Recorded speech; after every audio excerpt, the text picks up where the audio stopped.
వినాయకుణ్ణి గరికతో పూజిస్తే ఆరోగ్య భాగ్యం కలుగుతుందని పెద్దలు అంటూ ఉంటారు.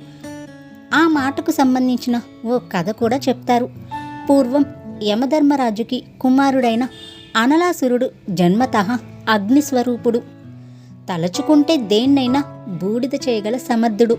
ఆ అహంకారంతో స్వర్గలోకాన్నే బూడిద చేసేందుకు బయలుదేరగా దేవేంద్రుడు వినాయకుణ్ణి శరణు కోరుతాడు.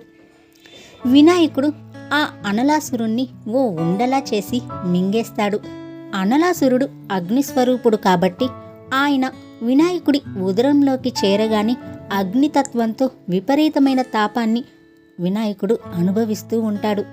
అప్పుడు గరికలను ఆయన శరీరం మీద కప్పడంతో ఆ తాపం తగ్గిందన్నది ఒక కథ. గణేశుడు ఎవరైతే తనను గరికపోచలతో పూజిస్తారో వారికి సంపూర్ణ ఆరోగ్యం చేకూరుతుందని ఆయన వరమిచ్చాడు. బుధవారం చవితి తిథుల్లో ఆదివారం రోజు గణపతికి గరిక పూజలో బెల్లం నైవేద్యం పెట్టి పూజిస్తే సకల మనోభీష్టాలు నెరవేరుతాయట.